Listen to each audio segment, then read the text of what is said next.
अगर मैं गूगल में जाकर के कीवर्ड सर्च करता हूँ how to take your phone in the shower. अगर आप स्क्रॉल करके देखेंगे यहां पर मेरी वेबसाइट है जिसका डीए है 8। अगर मैं इसको स्क्रॉल करके देखूं यहां पर एक दूसरी वेबसाइट है जिसका डीए है 93। फिर भी मेरी वेबसाइट यहां पर टॉप में रैंक कर रही है। अगर मैं दूसरे कीवर्ड पे जाऊं डिवाइसेस टू अनोय नेबर्स, अगर आप देखेंगे यहां पे एक वेबसाइट है जिसका डीए है 15, यहां पे भी 15 है। अगर आप स्क्रॉल करके देखेंगे यहां पे कोरा है जिसका 93 डीए है, उसके नीचे Amazon है 96 और उसके नीचे आप देखेंगे कि 96 Amazon और कोरा जैसी वेबसाइट्स है जिनका डीए इन सारे ब्लॉक से हाई है, फिर भी ये वाले ब्लॉक टॉप में रैंक कर रहे हैं। यही नहीं, अगर आप यहाँ पे तीसरा कीवर्ड सर्च करते हैं how to make car quiet without catalyst, जो भी कीवर्ड है, अगर आप उसको स्क्रॉल करके देखेंगे यहां पे एक वेबसाइट है जिसका डीए है सिर्फ 4, ओनली 4। उसके नीचे कोरा है जिसका डीए है 93, उसके नीचे दूसरी वेबसाइट है जिसका डीए 10, फिर भी वो वाली वेबसाइट जिसका डीए 4 है वो टॉप में रैंक कर रहा है। तो आपके दिमाग में बहुत टाइम से एक कॉमन सवाल घूम रहा है कि एग्जैक्टली वेबसाइट को टॉप में रैंक करने के लिए कितना डीए और कितना पीए चाहिए। तो आज के इस वीडियो में मैं आपको डिटेल में एक्सप्लेन करूंगा कि एग्जैक्टली वेबसाइट रैंकिंग के लिए आपको कितना डोमेन ऑथोरिटी, कितना पेज ऑथोरिटी चाहिए। दूसरा, मैं यहां पे आपको बताऊंगा कि एग्जैक्टली डी और पीए है क्या। और थर्ड इंपॉर्टेंट चीज जो सबसे ज्यादा इंपॉर्टेंट है कि अगर आपकी वेबसाइट को आपको गूगल में रैंक करना है बिना किसी हाई डी और पीए, तो एग्जैक्टली आपको करना क्या होगा। ये गाइस, मेरा नाम है कीर्ति श्रीवास्तव और इस चैनल पे ऐसी ब्लॉगिंग एफिलिएट यूट्यूब की प्रीमियम टिप्स हम फ्री ऑफ कॉस्ट में शेयर करते हैं। सिर्फ एक मिनिमम फीस है। अगर चैनल पे नए हैं तो सब्सक्राइब कर दो, एग्जिस्टिंग है तो लाइक कर दो। बिना किसी फर्दर डिले के चलते हैं डेस्कटॉप की स्क्रीन पे।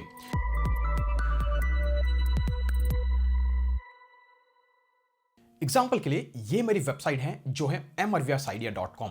अगर मैं यहां पर क्रोम एक्सटेंशन लगाऊं जो कि मोज का दिया हुआ क्रोम एक्सटेंशन है, तो उसके हिसाब से मेरी वेबसाइट का डीए आता है रफली 65 के आसपास। सिमिलरली ब्लॉगिंग वॉइस का डीए यहां पे नंबर दिखा रहा है 12 और मेरी दूसरी वेबसाइट्स का भी ऐसा रफली 8 और 10 के आसपास का डीए दिखता है। वैसे भी आप भी खुद अपनी वेबसाइट का डीए यहां से चेक कर सकते हैं। अभी बात करते हैं एग्जैक्टली डीए होता क्या है। डीए समझ लीजिए एक डोमेन की ऑथोरिटी। जैसे गूगल के अंदर आपकी वेबसाइट रैंक होती है, कितने टाइम्स आपकी वेबसाइट वहां पे, बेस्ड ऑन दिस आपकी वेबसाइट को एक ऑथोरिटी मिलती है। और ये नंबर गूगल ने डिफाइन नहीं किया है, ये नंबर डिफाइन किया है इस कंपनी ने जिसका नाम है मोज। तो मोज एक ऐसी कंपनी है जो पहले ऐसे एसईओ इंडस्ट्री में लॉन्ग टाइम से है और इन्होंने वेबसाइट पे लोग जिस तरीके की बैकलिंक्स बनाते हैं उसकी वेबसाइट पे दो टाइप से उसको ऑथोरिटी असाइन की। 1 मतलब लो और up to 100 that means high. Now दो टाइप की ऑथोरिटी होती है। पहली होती है ऑथोरिटी जो कि आपकी खुद की वेबसाइट की है, मतलब ओवरऑल आपका जो डोमेन है वो कितना पावरफुल है। और दूसरा होता है आपकी वेबसाइट में आप कोई भी ब्लॉग पोस्ट उठा के देख लें, उसकी अपनी एक अलग से ऑथोरिटी होती है जिसको बोला जाता है पीए, दूसरे शब्दों में कहूं तो पेज ऑथोरिटी। ऐसे इस वाले ब्लॉग की पेज ऑथोरिटी है 34, जबकि मेरी ओवरऑल वेबसाइट की डोमेन ऑथोरिटी है 12। होपफुली आपको समझ में आ गया। तो इन शॉर्ट ये एक मोज के नाम से कंपनी है जिसने इस नंबर को इंट्रोड्यूस किया था। कब? जब गूगल पहले दिखाता था एक नंबर कॉल पेज रैंक और पेज ऑथोरिटी। पहले गूगल क्या दिखाता था कि हर वेबसाइट को पेज ऑथोरिटी के नाम से एक नंबर एलोकेट करता था, लेकिन इसके बाद में जिस तरीके से स्पैमिंग होने लगा तब से गूगल ने वो नंबर हटा दिया। लेकिन उसी के बेसिक कैलकुलेशन को लेते हुए बहुत सारे टूल्स ने अपने हिसाब से डीएपीए के नंबर को इंट्रोड्यूस किया। चाहे आप सेमरश में चले जाए, चाहे आप एचरएफ में चले जाए, चाहे आप मोज बार का क्रोम एक्सटेंशन यूज करें, आपको ये डीएपीए नंबर स्लाइटली डिफरेंट देखने को मिलेगा। नाउ द क्वेश्चन इज, क्या ये नंबर रिलायबल है? क्या ये नंबर के बेसिस पे आपकी वेबसाइट रैंक होती है? जी नहीं। जैसा कि मैंने बोला, ये गूगल का नंबर नहीं है, ये कोई थर्ड पार्टी कंपनी अपने हिसाब से आपकी वेबसाइट को रेट करती है। जैसे कि आपके गांव में बैठे हुए 3 लोग आपको बोलते होंगे क्या फर्जी का काम कर रहा है ऑनलाइन, जबरदस्ती जा करके कोई तो पढ़ाई कर और एजुकेशन कर। उन्होंने आपको अलग तरीके से रेट किया। जबकि आप मेरे सामने आते हैं तो मैं आपकी स्किल देखूंगा, आपकी डिजिटल मार्केटिंग स्किल्स कैसे, और मैं आपको एक अलग सा नंबर असाइन करूंगा। वैसा ही कुछ यहाँ पे है कि अलग अलग टूल्स अपने हिसाब से अलग अलग नंबर असाइन करते हैं, लेकिन ये जो नंबर असाइन किए जाता है वो रैंडम नहीं होते हैं। वो नंबर असाइन किया जाता है कि आपकी वेबसाइट मार्केट में कितने टाइम से हैं, आप कितने टाइप का कंटेंट लिखते हैं, आपकी वेबसाइट पे आपने किस तरीके की बैकलिंक्स बनाई है, कौन कौन सी वेबसाइट आपको बैकलिंक दे रही है, आपने किस टाइप का कंटेंट प्रोड्यूस किया, आपका कितना कंटेंट गूगल में रैंक कर रहा है। ये सारी मैथमेटिकल कैलकुलेशन करने के बाद ये अलग अलग कंपनीज आपको नंबर को असाइन करती हैं। तो कहीं ना कहीं ये रिलायबल फैक्टर है जब आप कीवर्ड रिसर्च करते हैं। लेकिन जैसा कि हमने यहाँ पे प्रूव किया, सिर्फ आप इस बेसिस पे कीवर्ड रिसर्च करें और ये फिगर आउट करें कि मेरा कंटेंट यहाँ पे रैंक करेगा या नहीं करेगा, तो आप यहाँ पे आके देख सकते हैं बहुत सारी वेबसाइट जिनका पीए और डीए में अगर बात करूं लेस देन 10 है, फिर भी वो बीट कर रही है मोर देन 90 टाइप की डीए वेबसाइट्स को, इसलिए नंबर रिलायबल नहीं है। होपफुली आपको समझ में आ गया एग्जैक्टली डीए पीए क्या है और ये किस तरीके से कैलकुलेट किया जाता है। नाउ द क्वेश्चन इज कि भाई अगर ये डीए पीए अगर नंबर मैटर नहीं करता है और अगर आपको रैंक करवाना है तो एग्जैक्टली करना क्या चाहिए, और यही मैं यहाँ पर आपको डिस्कस करूंगा कि क्या सबसे ज्यादा मैटर करता है अगर आपके कंटेंट को रैंक करना है विथ लाइव केस स्टडीज। तो अगर आपको वीडियो पसंद आ रहा है तो लाइक जरूर करें, ऐसा ही धमाकेदार वीडियोस आगे भी आता रहेंगे, सो चैनल को सब्सक्राइब भी जरूर करें। तो नंबर 1 सबसे पहली चीज एज ऑफ डोमेन। सबसे पहली चीज मैटर करती है कि आप जिस वेबसाइट पे काम कर रहे हैं वो वेबसाइट कितनी पुरानी है। अभी आपको कैसे पता चलेगा आपकी वेबसाइट कितनी पुरानी है? उसके लिए आप क्या कर सकते हैं, हमारी वेबसाइट ब्लॉगिंग हाउस पे आओ, यहां पर एसईओ टूल्स के सेक्शन के अंदर चले जाओ, देन यहां पर सिंपली सर्च करो एज। तो यहां पर बहुत सारे टूल्स बनाया हुआ है, तो आपको दिख रहा है डोमेन एज चेकर। आप डोमेन एज चेकर पे जाएंगे, आपका जो भी डोमेन नेम है उसको आपको एंटर करना है लाइक दिस वन। अगर आप गेट डोमेन एज पे क्लिक करेंगे तो ऑटोमेटिकली पता चल जाएगा ये वेबसाइट करीब करीब 5 साल पुरानी है। तो डोमेन एज मैटर करता है, जितना आपका वेबसाइट ओल्ड होता जाता है उसके उतने रैंकिंग के चांसेस ज्यादा है, ना कि उसका डीएपीए क्या है। क्लियर? लेकिन अगर आपको नहीं पता कि आपकी साइट का डीएपीए कैसा फिगर आउट करना है, आप वापस से हमारे इसी पर्टिकुलर टूल में आ सकते हैं और यहां पर आकर के आपको सिंपली डीए टाइप करना है। तो आपको दिख रहा है मोज बार डीएपीए चेकर, आपको वही मोज बार वाला टूल यहां पे मिल जाएगा। आप आपकी वेबसाइट का डोमेन नेम एंटर करके सबमिट करें, ऑटोमेटिकली आपको पता चलेगा कि आपकी वेबसाइट का पेज ऑथोरिटी 43 है जो कि होम पेज, और आपकी वेबसाइट का डोमेन ऑथोरिटी 65 है जो कि सेम दिख रहा है इस एक्सटेंशन से। तो कुछ इस तरीके से आपको पहली जो सबसे चीज मैटर करती है कि आपकी वेबसाइट ओल्ड होनी चाहिए।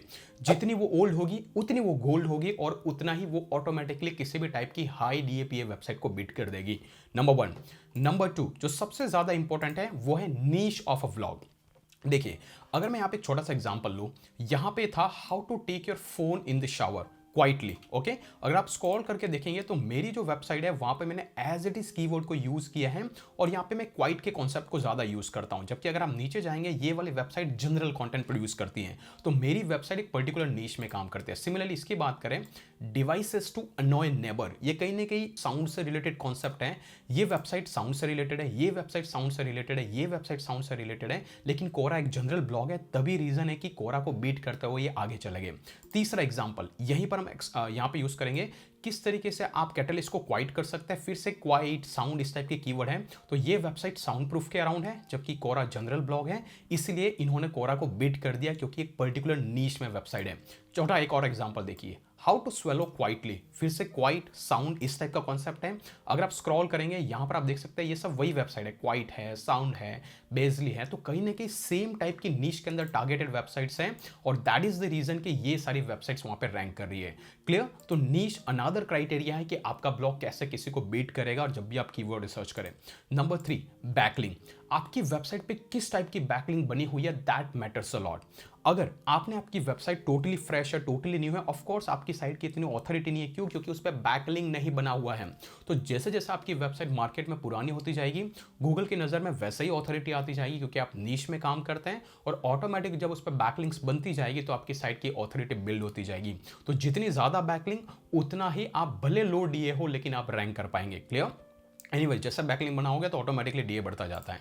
Next one, fresh and updated content. आप कुछ भी उठा करके देख लें, मोस्ट ऑफ द टाइम स्कोरा पे क्या होता है 6-6 साल पुराना यहाँ पे कंटेंट दिख रहा है, मतलब ये फॉरम है, लेकिन यहाँ पर जो रैंक हो रहा है, टॉप में रैंक हो रहा है, वो देख रहे हैं आपको लेटेस्ट पिछले 1 साल के अंदर का कंटेंट होगा। यहाँ पर अगर आप उठा के देख रहे हैं ये 26 जून 2023 का है, जबकि आप स्क्रॉल करेंगे ये फिर से वही 2022 का। तो जितना फ्रेश और अपडेटेड कंटेंट रहेगा उतना उसका रैंकिंग का चांसेस ज्यादा है in the top. Next one which is number 5, EAT.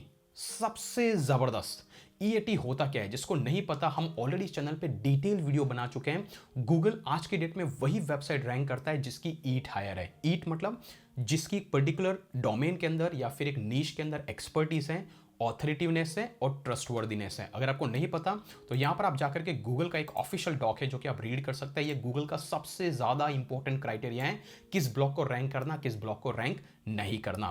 तो आपकी वेबसाइट की जितनी ऑथोरिटी बढ़ती जाएगी, जितना आप एक नीश के अराउंड कंटेंट लिखते जाएंगे, तो गूगल को ऑटोमेटिकली उस पर ट्रस्ट आता जाता है और वो आपका लो डीए होने के बावजूद भी आपकी साइट गूगल के टॉप में रैंक करता है। और ईट को बढ़ाने में सबसे ज्यादा इंपॉर्टेंट होता है आपकी वेबसाइट का एज, कितना पुराना है, और दूसरा आपकी वेबसाइट का बैकलिंक प्रोफाइल। तो आप पूरा ईट से रिलेटेड मेरा डिटेल वीडियो देख ले, उसका भी लिंक डिस्क्रिप्शन में है। तो ईट जितना ज़्यादा रहेगा उतना आप इजीली किसी भी वेबसाइट को बीट कर पाएंगे। Clear? Go to the next number 6 which is intent of a keyword. जैसा कि अगर हम यहाँ पे चले जाए, किसी भी और कीवर्ड पे चले जाए, मान लो इस वाले कीवर्ड पे, तो यहाँ पे डिवाइसेस टू अनोय नेबर, तो इस पर्टिकुलर चीज में बंदा क्या ढूंढ रहा है? वो ढूंढ रहा है कुछ ऐसे डिवाइसेस की लिस्ट जिससे कि वो अपने नेबर को अनोय कर सके। तो इसने भी वही चीज एक्सप्लेन किया कि ये डिवाइसेस हैं, ये डिवाइसेस हैं, ये डिवाइसेस हैं, ये डिवाइसेस हैं, लेकिन ये कोरा जो है वहां पर लोग सजेशन दे रहे हैं कि कैसे अनोय करना है, जबकि डिवाइसेस की लिस्ट होपफुली हो या ना हो। And that is the another reason कि ये किसी पर्टिकुलर इंटेंट को मैच करता है और ये कंटेंट यहाँ पर टॉप में रैंक कर रहा है। क्लियर? तो किसी भी कीवर्ड को रिसर्च करते टाइम अगर उसका इंटेंट मैच करने वाले टॉप रैंकिंग ब्लॉग हैं तो चांसेस आपके भी हाई है कि आप वहां पे रैंक करेंगे। अगर नॉन इंटेंट वाला कोई भी कंटेंट है तो आप उसको ऑटोमेटिकली बीट कर देंगे। क्लियर? तो इंटेंट सबसे ज्यादा इंपॉर्टेंट। आप देखिए किसी कीवर्ड को देख करके कि उस इंटेंट से मैच करता हुआ कंटेंट है क्या वहां पे। अगर है तो आप ऑटोमेटिकली उसको बीट नहीं कर पाएंगे, अगर नहीं है तो आप उसको ऑटोमेटिकली बीट कर लेंगे। इवन यहाँ पे देखिए how to make quiet without catalyst converter, अगर आप स्क्रॉल करके देखेंगे यहाँ पे हाउ टू है, यहाँ पे हाउ टू है, यहाँ पे हाउ टू है, यहाँ पे हाउ टू, और देख रहे हैं मैंने सिंपल वेज निकाले यहाँ पे कि किस तरीके से करना है। तो ये टारगेटेड क्वेरी है, that is why I am ranking over here, और ये टारगेट करो उस पर्टिकुलर कीवर्ड को, that is why they are ranking at the top. Clear? तो ये वाला concept. And the last which is not the least, QPM formula. आपने सारे कीवर्ड्स में देखा कहीं पे कोरा आ रहा है, कहीं पे रेडिट आ रहा है, और ये सारे के सारे हमारे उस QPM फॉर्मूला के अंदर मैच करते हैं कि जहां पे भी कोरा, पिंटरेस्ट, रेडिट, इस तरीके की फॉरम वेबसाइट्स दिखती हैं तो आप आंख बंद करके कंटेंट लिखो, आप उसको इजीली बीट कर दोगे, क्योंकि ये फॉरम होते हैं, यहाँ पर टारगेटेड कंटेंट नहीं होता है, सिर्फ यूजर्स के डिस्कशंस होते हैं। तो इसीलिए आप किसी भी कीवर्ड में देखेंगे मोस्ट ऑफ द टाइम्स आपको दिखाई देगा कि बहुत सारी वेबसाइट्स जिनका DAPA 4 है, 1 है, इवन टोटली नई वेबसाइट है, फिर भी वो इनसे टॉप में रैंक करती है, क्योंकि गूगल को कंटेंट दिखाना है ना कि फॉरम के डिस्कशंस। और ये इन सारे कीवर्ड्स को अगर आप वीडियो पीछे करके देखेंगे सब में वही आपको दिखाई देगा। यहाँ पे भी कोरा है इसलिए सारी सब कुछ रैंक कर रही है, नो मैटर कि कोरा का DAPA 90 के आसपास है। अगर आप यहाँ पे जाके देखें, यहाँ पे भी सेम सीन है, इस साइड का DA सिर्फ 4 है, कोरा का 93, फिर भी वो टॉप में रैंक कर रहा है। यहाँ पे उठा के देखेंगे तब भी आपको यही कॉन्सेप्ट देखने को मिलेगा, और यहाँ पे उठा के देख लें, ये तो ठीक है मैंने सर्च किया है। तो अल्टीमेटली ये वो 7 रीजन है जिससे आपकी साइट रैंक करती है, ना कि DA और PSA। होपफुली आपको सारा फंडा, कॉन्सेप्ट और इन डिटेल समझ में आ गया कि किस तरीके से DAPA काम करता है। आपको DAPA के नंबर को कंप्लीटली इग्नोर करना है। नाउ अगर आपको डाउट है कि DAPA को इग्नोर करते हैं QPM फॉर्मूला से कैसे कीवर्ड रिसर्च करें जिससे कि आप गूगल में रैंक कर सकें, तो आप अभी जाकर के ये वाला वीडियो जरूर जाके देखें।